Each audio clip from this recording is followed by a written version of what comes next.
안녕하세요. 숲빛 읽어주는 자매제 조గిం자 마술사입니다. 인생 역전의 기회는 여전한 일상과의 협상 대상이 아니다.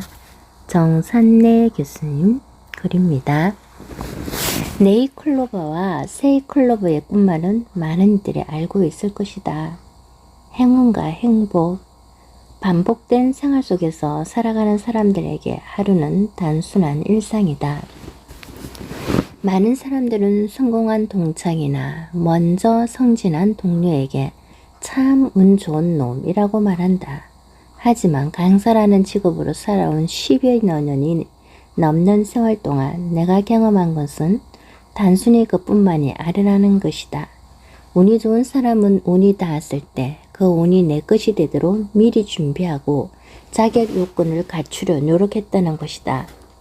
총무로 입사해서 지점 업무를 경험하는 동안 점을 내어 자격증 공부를 하는 젊은 친구들이 있는가 하면 입사한 지 얼마 되지 않아 선배들과의 관계 유지를 위하여 최선을 다하는 젊은 친구까지 여러 가지의 선택을 놓고 고민을 하는 친구들을 많이 보았다. 순간의 선택으로는 선후배 관계 개선도 중요하지만 사내 업무에 있어서 자격이 되는 나를 만드는 것이 우선이지 않을까 생각을 해본다. 물론 나의 시선으로 유추하는 것은 그래도 장기적인 입장에서는 회사가 원하는 자격을 갖추고 준비하는 것이 미래지향적인 인생에 더 큰 도움이 될 것이다. 똑같은 24시간을 어떻게 활용해야 하는지는 잘 알고 있을 것이다. 누군가 나를 대신 계획을 짜고 실행에 옮기도록 도와주는 것이 아니라는 것을 말이다. 내가 가진 능력으로 무엇을 할 것인지 타협하지 않길 바란다. 물론 인적 네트워크를 통해 성장할 수는 있다. 하지만 인적 네트워크 위에 실력까지 겸비한다면 이보다 더 좋을 수 없을 것이다. 세상과 타협하고 일상과 타협하며 나의 미래를 놓아버린다면 너무도 슬픈 일이 아니겠는가. 물론 우리의 현실은 18세나 19세의 수능 한 방으로 인생의 목적지가 점수에 의해 정해지는 사람들도 많이 보아왔다. 하지만 최소한 목적이 있다면 말로만 하는 옹알이보다 일상과 타협하여 즐거움을 곁에 두기보다 계획과 타협하여 땅 따먹기 하듯 나의 위치와 업무에 대한 전문가적 모습을 보여주기 위해 노력하는 것이 어떨까? 널 스스로의 질문해 보길 바란다. 만약 내가 일상과의 타협을 좋아했다면 당당한 엄마이기보다는 아줌마로, 그리고 경제 활동을 하는 여성이기보다는 장바구니를 걱정하는 사람으로 만족이라는 것을 곁에 두고 살아갔을 것이다. 물론 아줌마와 장바구니 걱정을 하는 것에 대해 성공하지 못한 것이라고 말하고 싶은 것은 아니다. 하지만 좋아하는 일을 하면서 때론 아줌마로, 때론 장바구니를 걱정하는 엄마로 다면적 인생을 사는 것이 인생을 살아가는 것에 있어서 만족도는 높지 않을까? 노력을 하고 그 결과를 바라는 것이 아닌 하고 싶은 일을 하기 위해 노력하는 것이라면 그 과정도 행복하지 않겠는가? 하고 싶은 일을 하기 위해 노력하는 것. 타협이라는 것은 공공의 목적이 달성될 수 있는 좋은 커뮤니케이션의 방법이기도 하지만 스스로의 목표와 타협하여 꿈꾸는 삶에 대한 시간들이 잊히도록 너무 멀리 보내지 않길 바랄 뿐이다. 누구나 여유를 좋아하지만 그 잠시의 여유가 아쉬움으로 남을 때 이미 늦은 선택이 될 수도 있다. 세상에 태어난 것 말고는 내 선택이 나를 지배하는 것은 나라는 사실을 인정했으면 좋겠다. 학창 시절 열심히 공부에 매진한 것도, 공부를 뒤로 하고 취미생활을 한 것도, 그리고 일성을 만나 결혼한 것과 자식을 둔 것까지 모두 나의 탓이 아니겠는가.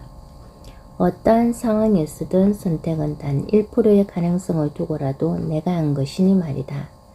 그래서 세상을 살면서 누구의 탓도 하지 않아야 하는 것, 그것이 타협의 기본이어야 한다는 것이다. 일정한 시간차가 필요하겠지만 태어남과 동시에 난 나의 의지와 함께 살아가는 것이기 때문이다. 타협하여 탓하는 삶이 아닌 타협의 대상에서 벗어나 당연히 가야 하는 길이라고 생각하며 일일, 일주일, 한 달의 세월을 원하는 방향으로 이끌어갈 수 있는 변화의 시간들을 맞이하길 바란다. 열정과 욕심의 차이를 극복하라. 많은 사람들은 최선을 다했는데 결과가 마음에 들지 않는다고 말한다. 하지만 정말 최선을 다했는가? 라는 질문을 먼저 하고 싶다. 왜냐하면 열정인지 욕심인지를 구분하지 못하는 것도 꿈을 완성시키는 단계에서 시행착오를 겪게 만들기 때문이다. 대한생명에서 설계사 업무를 하는 영업사원들을 대상으로 교육을 진행할 때 이야기를 해보려 한다. 힘들게 일했지만 돈이 되지 않는다고 말하는 절반에 가까운 영업사원들에게 도움이 될까 해서 교육 시간에 틈틈이 전달하는 내용이다. 직업을 가지고 있는 나는 하루 종일 품을 파는 사람들처럼 열심히 8시간을 살았는가? 고객을 만나 이야기를 하고 고객의 고민을 들어주고 고객이 원하는 것이 무엇인지를 대화를 통해 얼마나 알게 되었는가? 그러게 하루에 몇 명의 신규 고객을 만나 나의 열정을 보여주었는가에 대한 질문을 한다. 잘 생각해보자. 나의 고향은 충남 금산이다. 사는 곳인 대전에서 금산으로 가는 길에는 깻잎으로 유명한 추구면이 있다. 추구 깻잎과 관련된 이야기를 해보려 한다. 내가 금산에서 지점장을 할 때인 2004년에는 깻잎을 수확할 때 보통 품팔이 비용 하루 일당이 3만원에서 3만 5천원이었는데 지금은 4만원에서 5만원의 일당이 지급된다고 한다. 하루 온종일 30일을 일하고도 150만원을 버는 것이다. 그렇다면 보험 설계사 업무를 하는 사람들 중 돈이 안 된다고 하는 사람들은 어떠한가? 농촌에서 하루 품발이 하는 시간만큼 7, 8시간씩 영업을 위해 시간 투자를 하였는가? 안타까운 것은 아직 아무것도 모르는 신입사원들 중에 기존 사원의 습관을 너무 빨리 닮아가는 오류를 범하는 사람들이 많다는 것이다. 연고도 시장도 뚜렷하지 않으면서 영업을 위해 할애하는 시간조차 많지 않은 사람들, 그러면서 높은 급여를 기대하는 사람들, 안타깝다고 해야 할지 불쌍히 여겨야 할지 모르겠다. 고소득자들은 고소득을 받을 만큼 일에 열정을 다한다. 급여가 다소 적더라도 다음 달, 다다음 달을 기대하면서 오늘을 열심히 산다. 2011년은 우기라고 해도 과언이 아닐 만큼 비가 유난히 많이 내렸다. 개인적으로 과일을 무척 좋아해서 해마다 이런 봄이면 남편과 함께 과일나무를 시골에 몇 그루씩 심기를 한 지 오래되었다. 비가 많이 오면 과일값이 올라간다고 한다. 하지만 그 과일 농사를 짓는 농부의 정성을 생각해 보았는가? 누구나 눈에 보이는 것에만 집중한다. 잘 익은 과일이 소비자에게 전달되는 것을 보는 것은 농부의 자존심이고 정성의 결과다.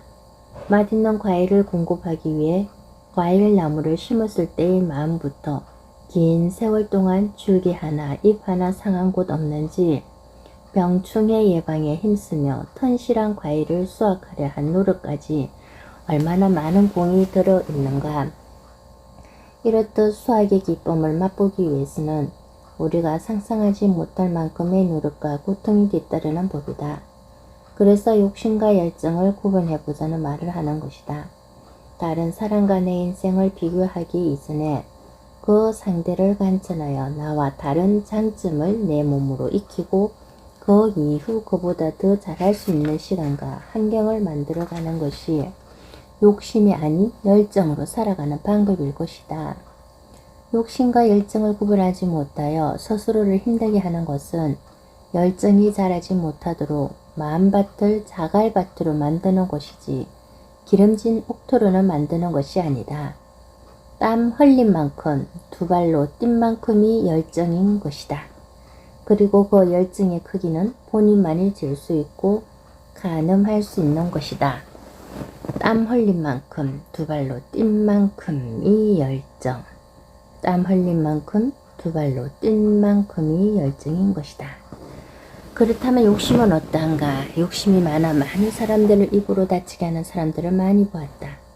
말을 하기 좋아하는 사람들 중에는 긍정적인 말인 듯하나 부정에 가득 담긴 말을 하는 사람이 많이 있다. 그리고 그 부정을 확인하지 않고 소문을 확산시키는 것도 많이 보아왔다. 내가 40인생을 살아오면서 느낀 욕심의 고치는 자식 사랑에 지나친 욕심에서 오는 것이 가장 큰 모순으로 나타난다는 것을 보았다. 여자 축구 선수인 딸아이의 동료를 챙기면서 부모들의 욕심을 보았고 그 욕심은 감히 상상할 수 없을 만큼이라는 것도 알았다.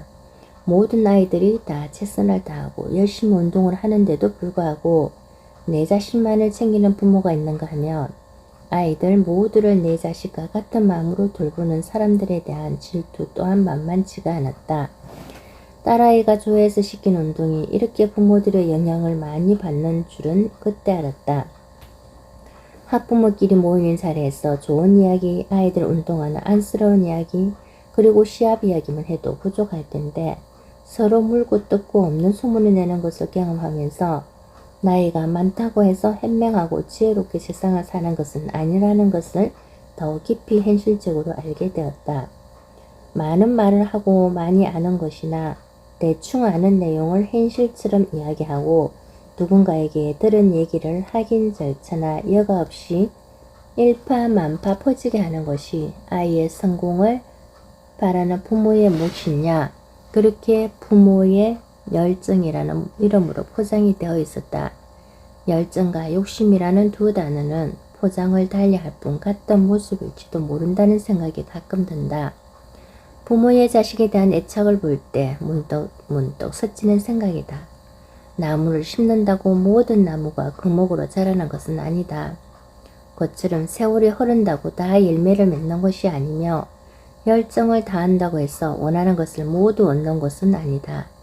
드라마를 통해서든 현실에서든 시간이 흐르면 알게 되고 해결된다는 말들을 많이 듣고 살아간다. 하지만 기다림의 세월 속에 상처를 받고 아파하는 사람들이 내 열정을 가장한 욕심 때문에 존재할 수도 있다는 것을 알아야 한다. 한결같은 마음으로 세상을 보고 감사한 마음으로 열정을 다하고 원하는 목표를 이루기 위한 개인의 발전과 관련된 욕심을 부렸으면 한다. 다른 사람을 배려하기 위한 욕심, 가족을 이해하기 위한 욕심, 팀워크로 더 큰 성장을 하기 위한 욕심 등이라면 열정도 욕심과 동행하지 않을까 생각한다. 현재를 즐기며 끊임없이 실현 가능한 꿈을 꾸어라. 오늘 무엇을 하였는가? 계획된 일을 하며 즐거운 시간을 보냈는가? 매일 얼마만큼 행복했는지 기억하려고 노력하고 있는가? 하루 종일 무척 행복했는데 슈퍼에서 원하는 물건이 없어 기분이 상해 24시간 중 24시간 55분의 행복한 기억을 모두 잊고 5분에 집착해 본 기억이 있는가? 행복은 마음 하나만 바꾸어도 내게 말없이 다가오는 보이지 않는 공기와 같은 것이기에 생각의 차이만으로도 내 것이 될 수 있는 것, 그것이 바로 행복인 것이다. 인생을 행복하게 살기 위해 가장 중요한 것은 순간순간을 즐기는 것이다. 순간순간을 즐기는 것이다. 순간순간을 즐기는 것이다. 사람들은 나를 보며 이렇게 질문한다. 강사님은 어쩜 그렇게 매일 한결같이 행복할 수가 있어요? 하지만 그런 질문을 받을 때마다 대답은 한결같다. 슬프다 해서 시간이 머물러 내 고민을 해결해 주는 것은 아니지 않는가 말이다. 그리고 또다시 호탕하게 웃는다. 내가 13년을 다니던 회사에서 교육생, 매니저, 트레이너, 지점장들에게 인기가 많았던 이유는 웃음 에너지가 있었고 그 에너지가 주는 파장이 주변을 행복하게 했기 때문이라 생각한다. 누구나 주변 환경을 행복하게 바꿀 수 있고 그런 능력을 보유하고 살아간다. 하지만 무엇보다 중요한 것은 가끔 느끼고 행복을 표현하는가 아니면 항상 같은 마음으로 한결같이 행복한 사람으로 살아가는가의 차이이다. 우리 가족의 예를 들어보자. 나의 전하, 남편은 늘 큰아들 때문에 걱정이란다. 큰아들은 새벽 3시까지 아르바이트를 하고 새벽 4시에서 6시 사이에 들어온다. 출근 시간이 새벽 6시 정도의 남편은 늘 큰아들과 교차하여 서로 들어오고 나가고 한다. 그럴 때마다 우리 전하는 큰아들에게 도대체 지금이 몇 시냐라는 질문을 퉁명스럽게 한다. 그래도 다행인 것은 아들이 너스를 뜨면 아버지 죄송합니다. 일찍 다니겠습니다. 라며 이제 어른이 되어가는 듯한 모습을 보여준다는 것이다. 예전엔 아버지가 무서워서 출근 후 들어오고 퇴근 전 집을 나갈 때도 있었다. 나는 우리 아들이 사춘기를 어떤 방법으로 겪느냐의 차이지 문제야라고 생각하지 않기 때문에 그다 아들이 그렇게 예쁠 수가 없다. 오늘도 글을 쓰고 있는데 새벽에 아들이 들어왔다. 아이고 어머니 무리하지 마세요. 아들이 내게 던질 첫 마디다. 그 말 한마디가 그렇게 행복할 수가 없다. 아들 어찌 이리 일찍 들어온겨? 오늘 재밌게 놀다 온겨? 이런 나의 질문에 아들은 우리 엄마 최고라고 말해주는 것이다. 난 또 아들 젊었을 때 하고 싶은 거 다 해보고 즐겁게 놀고 해야 후회가 없다던데 그렇게 하고 있는 거지? 라고 재차 질문을 했다. 그랬더니 아들이 하는 말이 그럼요 걱정하지 마세요. 부모님 속 안 섞이고 잘 사는 모습 보여주려고 지금 조금 노는 거예요. 란다. 말을 하는데 웃어야 할지 울어야 할지 미소만 띄우며 아들 등을 두들겨 주었다. 난 그런 큰아들이 되게 나고 예쁘다. 널 걱정하는 남편과는 달리 나는 단 한 번도 우리 아들이 문제라고 생각해 본 적이 없다. 키가 180cm 가까운 아들은 문제라고 한다면 너무 우습지 않은가. 실현 가능한 일 그리고 본인이 할 수 있는 일을 지금 경험하고 있으며 스스로 만족하며 즐기고 있기에 같은 또래의 친구들보다 한 가지는 더 잘하지 않을까 생각한다. 새벽 일을 하며 아르바이트 장소에서 겪어야 하는 수많은 경험들이 세상을 살아가는 데 도움이 될 수 있는 기억으로 남을 수 있게 몸이 체험을 하고 있기에 살아갈 용기, 무엇인가 해낼 수 있는 자신감은 훨씬 앞서 있지 않을까 말이다. 그렇게 우리 큰아들은 현재를 즐길 줄 아는 아들이기에 지금 이 순간 많은 것을 해줄 수 없는 부모에게서 얻을 수 있는 행복이 아니더라도 행복하게 살고 있지 않은가. 나는 그 자체만으로도 아들에게 너무 감사한 것이다. 남녀노소를 막론하고 행복을 느낄 자유, 생각한 대로 움직일 자유는 누구에게나 있는 것이다. 그 방법의 차이만 있을 뿐이다. 어른들은 늘 아이들에게 문제를 제기한다. 강의할 때마다 이야기한다. 우리의 시선으로 우리의 이야기를 들어주길 바라는 마음으로 자녀와 대화하지 말라고 말이다. 어느 날 너무도 많이 꾸중을 드는 아들에게 난 아들, 엄마와 가출할까 했던 아들은 아버지 불쌍해서 안 돼요 라고 말하는 것이다. 이렇게 누구든 올바른 생각을 가지려고 노력하지만 너무 지나친 관심 혹은 세상에서 가장 무섭다는 무관심은 사람을 원하는 방향으로 살지 못하도록 모내 압력을 가하는 경우도 있는 것이다. 출근을 하면서 라디오를 들었을 때 나와 같은 생각을 하는 청소년 상담 전문가의 이야기가 흘러나와 공감하며 들은 이야기가 있다. 현재를 즐기는 것에 좋은 예가 되지 않을까. 아이가 요리를 배우고 싶다면 몇십만 원을 들여 요리 학원을 등록하고 학원을 보낼 것이 아니라 좋은 재료를 같이 구입해서 일단 함께 요리를 해보는 것이 훨씬 큰 효과를 얻을 수 있다. 엄마도 요리 전문가니까 집에서 할 수 있는 요리들을 배워보자 라고 말하며 같이 요리도 하고 그동안 먹고 싶은 요리들을 자녀와 함께 해서 멋진 저녁상을 차리는 것이 더욱 현명한 방법일 것이다. 그렇게 아이가 진심으로 요리하는 것을 좋아해 뚝딱 지속적으로 요리를 한다면 그때 학원을 보내도 늦지 않다. 조금만 생각하면 더욱 현명한 방법으로 순간을 즐기고 행복해질 수 있음에도 불구하고 조금 잘한다 싶으면 학원에 의존하며 돈들을 써보는 학원을 가지 않는다고 핀잔하기 일수 아니던가. 현재를 즐기기 위한 준비도 반드시 필요하다. 갑작스럽게 찬물에 뛰어들며 심장마비가 올 수 있듯이 말이다. 개인과 개인 사이, 가족 구성원 사이, 직장 동료 사이에서 어떻게 현재를 즐기며 살아갈 것인지 고민했다면 준비운동을 하는 것이 중요하다. 그 준비운동은 간단하다. 그동안 했던 말에 공감과 경청을 더하는 것이다. 듣는 것과 예, 그래, 맞습니다 등 공감해 주는 것만으로도 상대를 편안하게 해줄 수 있는 것이다. 현재를 즐기는 것은 긍정의 힘이며 그 긍정의 힘은 현실 가능한 꿈을 꾸게 한다. 끼리끼리라는 말이 있지 않은가? 2011년 7월 말 막바지를 향해 달려가는 TV 드라마 반짝반짝 빛나는 이라는 가족 드라마를 보면서 긍정의 힘이 매 순간 얼마나 중요한지, 그리고 순간 발휘되는 긍정의 힘이 얼마나 큰 에너지로 변할 수 있는지를 대변해주는 드라마 같아서 즐겨보는 유일한 프로가 되었다. 걱정 인물 정원과 금란은 서로 뒤바뀐 운명이지만 그 운명을 감사히 받아들이는 정원과 억울한 삶에 대해 보상을 받으려는 금란이라는 두 주인공을 통해 가족 사랑과 욕심과 애착, 긍정과 부정, 사랑과 미움, 고통을 느끼는 방법 등 사람 사는 세상의 희노애락 모두가 담겨 있다는 생각이 들었다. 왜 뜬금없이 드라마 이야기를 하는가 하는 의문이 들겠지만 극중 정원의 이야기를 하고 싶었기 때문이다. 출판사를 운영하는 아버지의 가업을 이어 아버지처럼 멋지게 출판사를 운영하고 싶었던 포부가 있던 정원이가 뒤바뀐 운명을 받아들이고 모든 것을 포기하면서 버릴 수 없는 것도 있고 지켜야 할 것도 있다며 겪어나가는 이야기를 수채화처럼 그리고 있다. 극중 정원은 겪어야 하는 힘겨운 상황들을 너무도 쉽게 받아들이며 고통도 운명이라고 생각하고 초긍정의 자세로 부정과 맞서고 눈물을 보이다가도 좋아하는 사람 앞에서 환하게 웃으며 현실을 받아들이는 모습이 안타까우면서도 너무 예쁘지 않은가?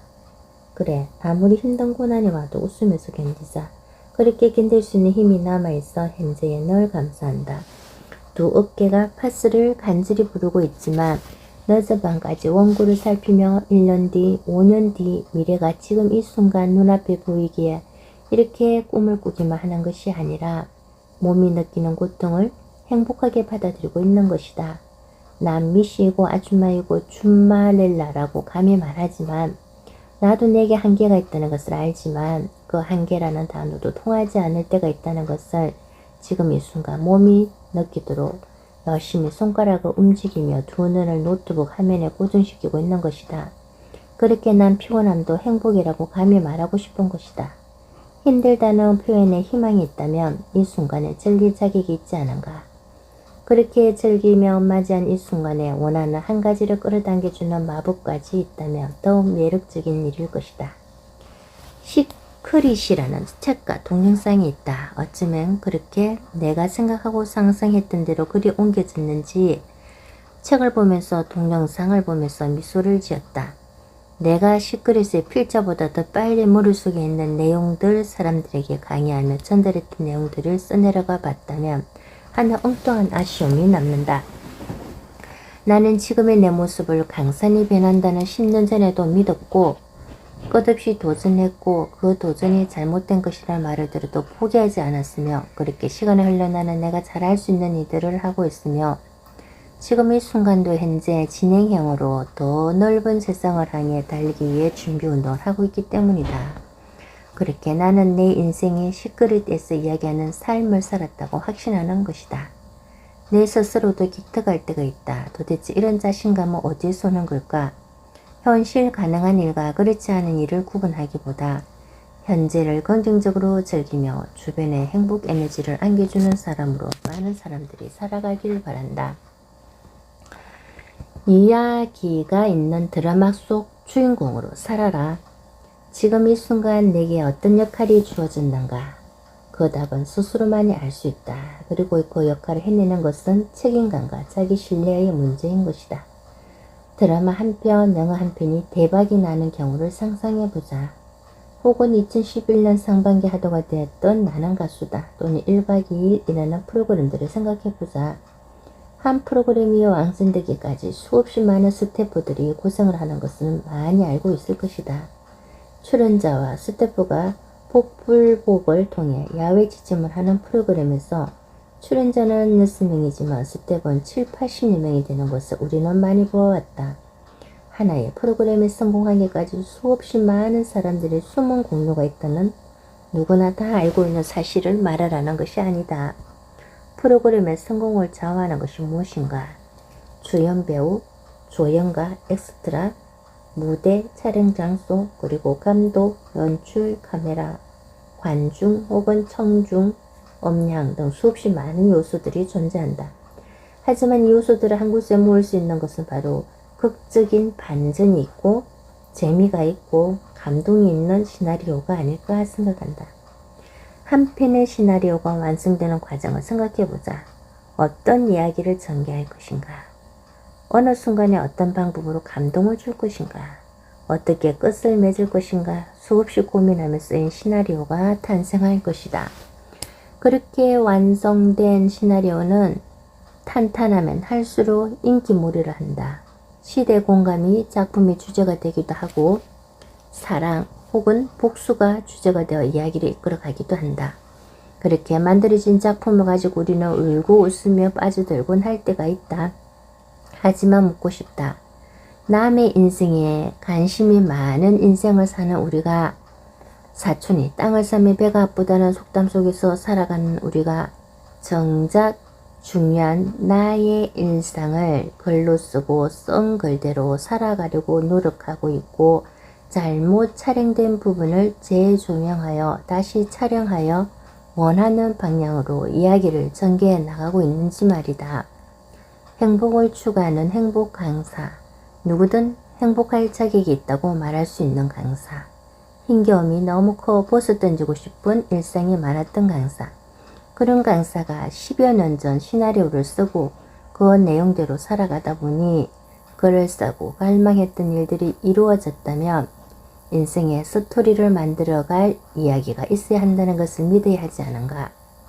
어느 회사든 기업이든 신입사원을 뽑고 인턴 교육을 하는 과정에서 액션 플랜이나 성공 제안서 혹은 자기 개발 계획서 등을 쓰는 것으로 알고 있고, 10여 년 전 나도 입사 후 계획인 액션 플랜을 작성했다. 그 내용은 지금도 생생하게 기억되며 작성 내용이 현실로 이루어진 현재를 경험하고 있기 때문에 내겐 액션 플랜이라는 행동 지침서는 중요할 수밖에 없었다.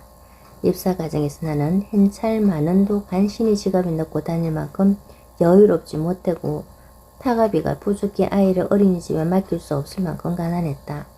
막내 아이를 얻고 둘째를 한 손에 잡고 버스를 타고 1시간 가까운 시간을 돌고 돌아 도착해야 하는 사무실에서 설계사를 시작했다.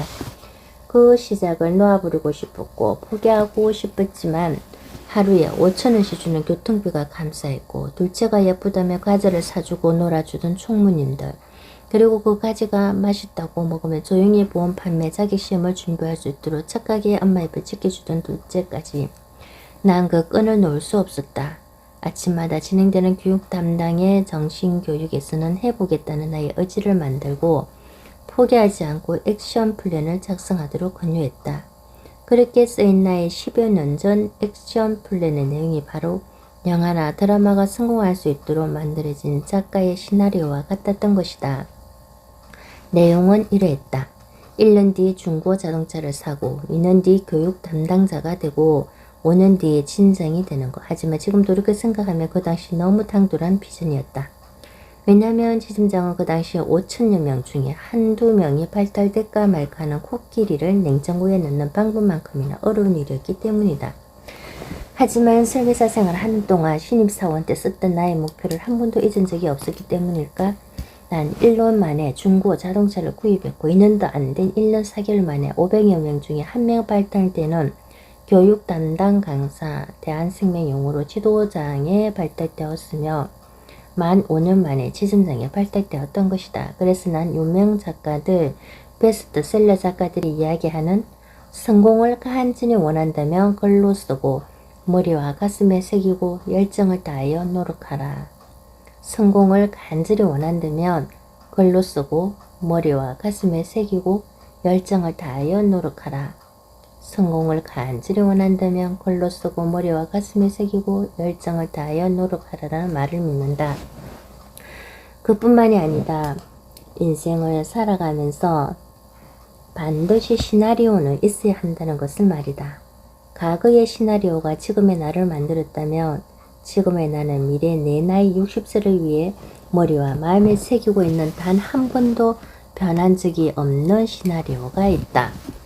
그것은 2010년 늦가기로 대학 졸업을 했지만 45세 이전에 석사과정에 들어가고 50세 이전에 책을 한 권은 쓸 것이며, 그런데 이 부분에 너무 빨리 기회가 되어 내게 행운처럼 이렇게 다가왔다. 60세 이후는 결혼 이후 직장생활 하던 10여 년 전부터 중전 고생한다며 한결같이 날 지켜준 나의 전화를 위해 1년에 한 달은 반드시 해남 땅끝 마을부터 시작해서 전국 일주를 하는 것이다. 단순한 전국 일주가 아니라 맛과 여행을 즐기며 의미까지 부여하는 여행이길 원한다. 할머니, 할아버지가 모여 계시는 복지회관 및 청소년 보호센터, 모조보호센터 등을 찾아 2시간 정도 살아가는 재미와 행복에 대한 강의를 하고, 그곳에 토속 음식을 먹고 경치를 구경하며 일상을 보내고 다음 마을로 이동하는 계획 말이다. 60세의 시점부터는 젊은 시절의 나에게 감사의 선물을 하도록 설계를 해보았다. 그렇게 살기 위해 버둥거리고 돈을 벌기 위해 밤잠 못 자고 사람 인생을 잠시 뒤로 한 나의 시나리오. 난 반드시 아직 실현되지 않은 나의 꿈을 이룰 것이며, 그렇게 계획된 시나리오가 완성되기 위해 지금을 게을리 살 수 없는 것이다. 나를 위한 걸, 나를 위한 시나리오는 거창하지 않아도 좋다. 거저 원하는 소박한 삶이 묻어나는 글이어도 상관이 없다는 말을 하고 싶다. 단 어떠한 경우라도 원하는 삶을 글로 쓰고 마음에 새겨 항상 머릿속에서 잊히지 않도록 해보자는 것이다. 인생을 위한 시나리오는 내가 행복한 주인공으로 살기 위해 반드시 필요한 작업인 것이다. 내의 땀이 날 때까지라는 말과 결혼한 남자도 있다. 살아가면서 내게 필요한 단어 혹은 나를 표현하는 문구나 의지를 담은 글귀들이 있는가? 만약 그런 글귀들이 있다면 얼마나 실행에 옮기고 살아가고 있는가? 세상의 사람들이 좋아하는 글귀를 하나씩만 말해도 백과 사전보다 더 두껍고 훌륭한 책이 완성될 것이다. 유명 인사들의 전유물인 듯한 가훈과 같은 사운 혹은 본인의 의지를 담은 글귀들이지만 일상을 살아가는 모든 사람들에게 본인이 좋아하는 단어, 문구, 글귀들이 있게 마련이다.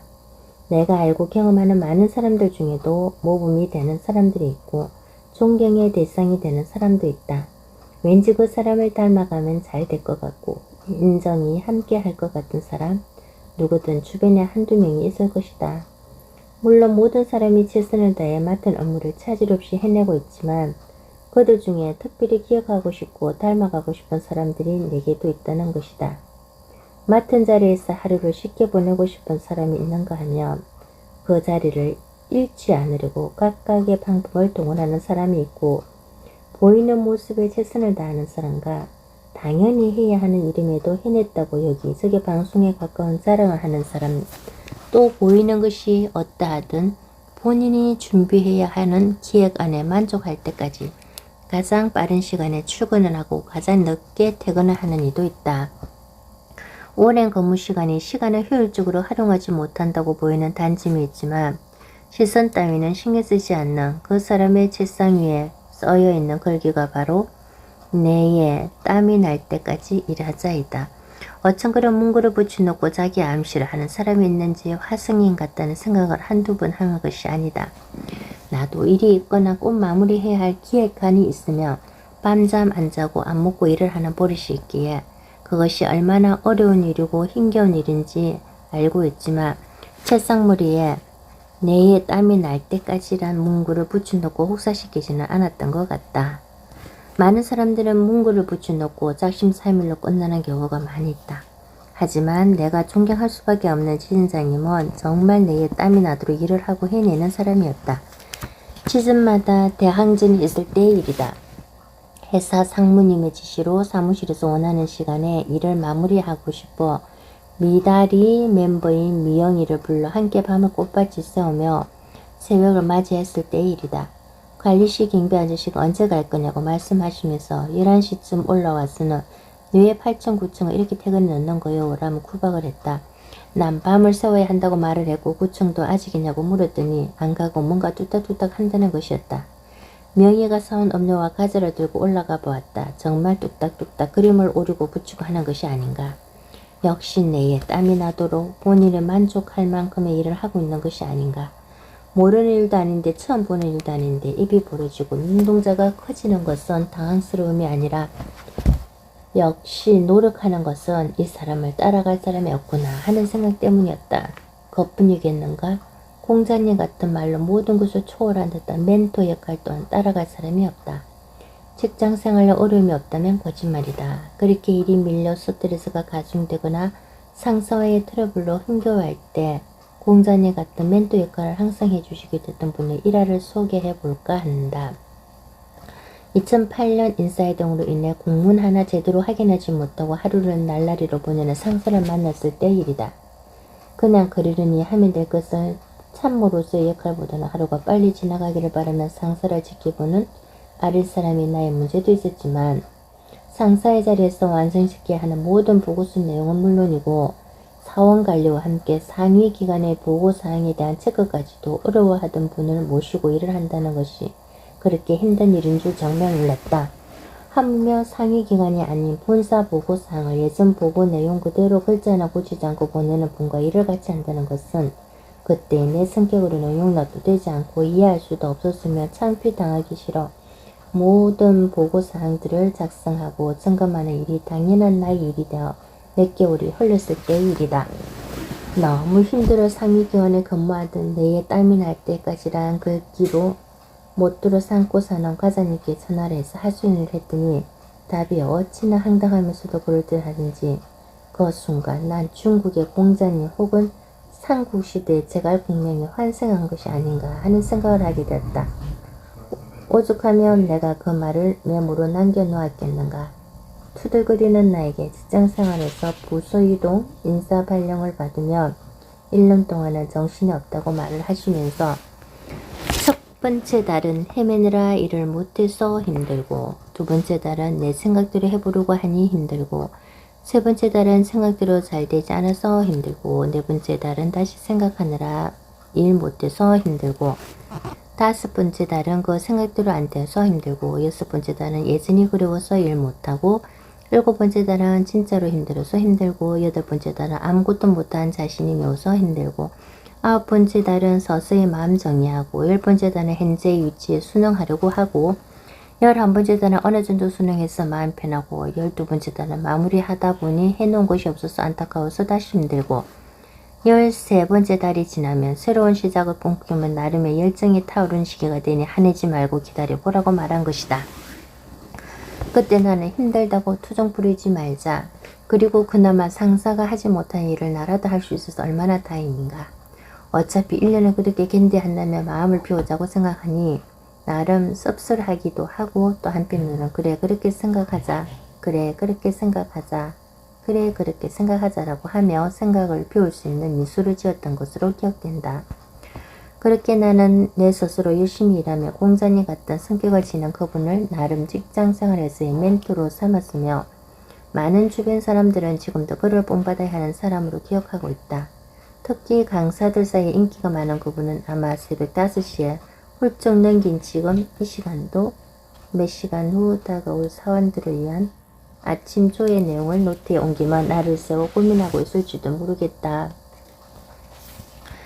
명언 중에 이런 말이 있지 않은가. 아는 사람은 좋아하는 사람을 따라갈 수 없고 좋아하는 사람은 즐기는 사람을 따라갈 수 없다는 중국 명언 말이다.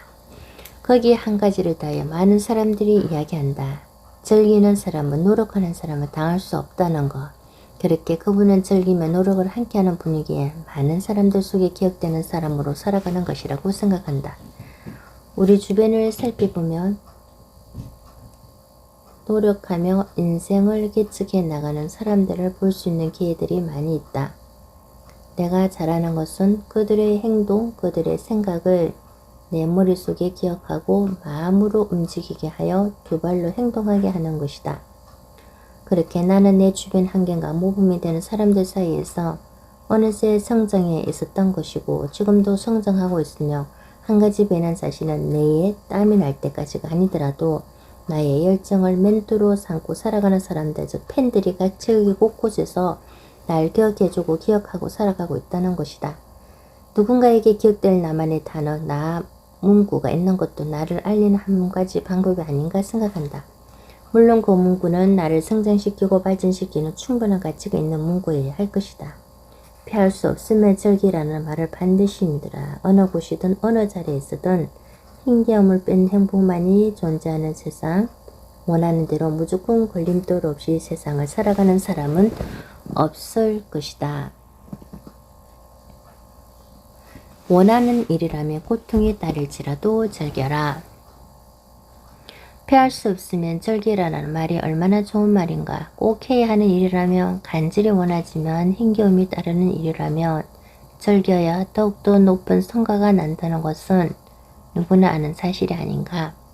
부유하게 살지 못했지만 그렇기 때문에 살아가면서 얻어지는 모든 것에 대한 감사함이 평탄한 인생을 살아온 사람들보다 2배 이상이 되어 매 순간 얻어지는 모든 것에 대한 감사함이 나보다 많은 내 인생이다. 가난이 아닌 조금 부족한 환경 탓에 나는 다른 사람보다 더 많이 노력하여 얻는 방법도 알 수 있었고, 내게 인정을 주고 용기를 주는 사람들에 대한 감사함의 표현 방법을 알았으며 피할 수 없는 운명에 즐길 줄 아는 사람이 되어 살 수 있었던 것이다. 부유한 삶을 살았지만 실패하는 인생도, 천재지만 잊히는 인생도, 그리고 재능은 있지만 끈기가 부족해서 성공하지 못하는 인생도 많이 보아왔다. 그렇게 얻어진 많은 간접 경험들은 내 인생의 변화에 점점 더 박차를 가하게 만들었다. 주어진 환경이 완벽할지라도 오랜 끈기가 없으면 해낼 수 있는 것은 많지 않다는 경험 말이다. 내가 아는 불안정한 상식들이 끈기와 의지로 안정된 가능으로 만들 수 있는 용기가 생긴 것도 직장생활을 선택할 시점에는 아무것도 알지 못했기에 회사가 하라는 대로 진작이 원하는 대로 해내려고 노력했고 해냈기 때문이다. 누구나 처음 맞이하는 모든 경험은 설렘보다 불안함이 가득한 것이 사실이고, 그 경험에 의해 불안과 공포가 대해질 수도 있고 용기와 의지 그리고 열정이 생겨날 수도 있는 것이다. 잘 할 수 있다고 믿고 반드시 스스로를 끊임없이 신뢰하기 바란다. 네. 강의 전문가 정산래 교수님의 웰빙 스토리 내용 중에서 있는 책을 숲을 읽어주는 자매제 종인자 마술사가 읽었습니다. 정산래 교수님은 생활 속에서 직접 경험하시고 느끼고 그리고 또 실천하면서 공감하고 도움을 줄 수 있는 그런 좋은 글을 적어주시면 감사합니다. 저와 여러분들도 이 책을 보면서 함께 스스로 즐기면서 감사하면서 살아갈 수 있으면 좋겠습니다. 숲을 읽어주는 자매제 종인자 말수였습니다. 감사합니다.